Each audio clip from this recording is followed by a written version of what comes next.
Hey, this is Jacob from AgileDad. Welcome to another video in our series of AgileDad University topics. Today we are going to be discussing effective Agile meetings. So let's get started talking about effective Agile meetings. Make sure you click in the link down in the description to go ahead and find out some more details on the blog that will actually expand a little bit further on this topic. Effective Agile meetings. There's a lot of them to go ahead and have. One of the specific principles that we talk about and part of our Agile 12-step program that AgileDad has employed is to make sure that we're having the right people involved at the right discussions at the right time.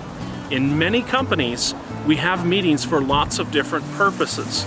We want to make sure we're getting the right decision makers, the right consulting parties involved with the correct meetings.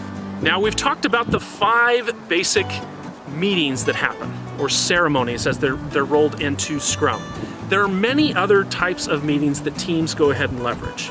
You might want to take a look at some of the details behind vision planning, how we're doing things as far as backlog item creation workshops with your product owner, business analyst, functional analyst, and technical analyst. We could be looking into release planning workshops. We could also be looking into backlog grooming or refinement. All of these are types of meetings that can help teams to be more effective and help products to truly accomplish what their intended purpose is. We're going to talk about 2 of these that have almost become a mainstay for virtually every product that is being focused on. Those 2 are release planning and backlog grooming or refinement. We're going to first talk about backlog grooming. Backlog grooming is intended to go ahead and make sure that work is ready to be consumed by a team within a sprint.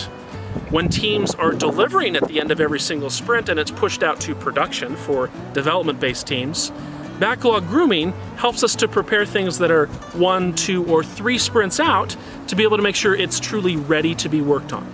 So think about this within your team. Do you have a definition of what it means to be ready to bring it into a sprint? That's what backlog grooming is intended to go ahead and help us with. It is time-boxed. It's typically every week. You'll see books that talk about up to 10% of a team's time during a sprint should be set aside for backlog refinement or grooming. Now, when you're saying that's an awful lot of time, that's 8 hours every 2 weeks, right, for everyone on the team.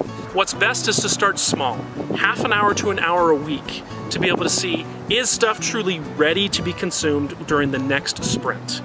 Big things we want to go ahead and look at with user stories. Do we have the details? Do we have the things that, as we talk about in our effective user stories video, do we have the who, the what, and the why? Do we have the when defined, the acceptance criteria? Because the 3 key things we're trying to accomplish out of backlog grooming is we're trying to give the team an understanding or some context behind what they want to go ahead and work on. We're trying to get an idea as to, do we really have acceptance criteria? So if we define when it's truly done or can be accepted from the product's perspective. And the third thing is, do we have enough details that we can now estimate this, right? The sizing that goes on. Those are the 3 key things. Do we understand context as far as the team is concerned? Do we have acceptance criteria? So do we have those things that are going to tell us it's completed? And then as a result of that, can we size those items? When teams set aside this time on a consistent basis, they notice that their sprints end up being much more effective. It's much easier to go ahead and identify the true velocity of a team when things are getting broken down into the right size pieces before we even get into the sprint. That's a big thing to go ahead and look at.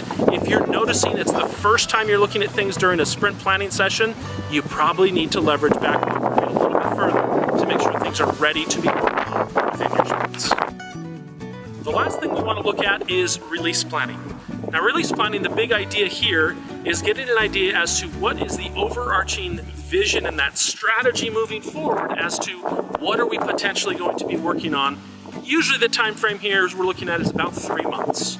I've seen this as small as a 1-month period of time, but standard is about 3 months. When you're looking at this, you could have a single team or multiple teams that are quickly looking at what is coming up over the next 3 months to be able to see how big are things here. The takeaway here is not to get a complete understanding of everything that could potentially be in the next several sprint backlogs, but it's to get an idea of the potential work that's out there. What are some dependencies or cross dependencies on the product? So, and that sizing of the team helps them to see, Maybe the team has a velocity of 35 per sprint. Maybe it's 50, whatever the case might be. But it helps them to go ahead and structure sprints loosely in a way that helps them maximize what is potentially going to be delivered in that time frame. Okay? Big takeaways here. We should have some dependencies that have been identified, and we should have sizing of everything that is being presented. And if you're thinking about this as far as timing is concerned, most things that you look at for release planning, this isn't a multiple hour type meeting. This is to go ahead and bring in your team or teams together. The product owner or product owners are giving a description of what's going to be done. And then what's happening at that point is we're doing some rapid sizing. Think of this as t-shirt sizing or getting a ballpark estimate as to what's going to be going on. The important thing here is we have relative sizing. So if something is a small, we have the mediums, we have the other things that are smalls, larges, extra larges, or extra smalls. Some teams prefer to go ahead and use t-shirt sizing immediately because it helps them make decisions on comparative analysis or having that relative sizing one to another.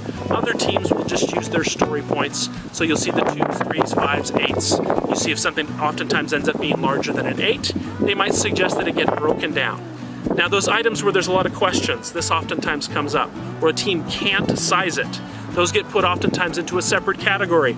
Those could be the very first items talked about in a backlog grooming session to help the team to be more effective and help the product owner get an idea as to how small should things really be broken down. Most release planning sessions can happen in 30 to 45 minutes. I've been in many release planning sessions that are 15 to 20 minutes. And we get a good idea as to the sizing that's going on and what can truly happen to go ahead and move forward. It's not death by meetings.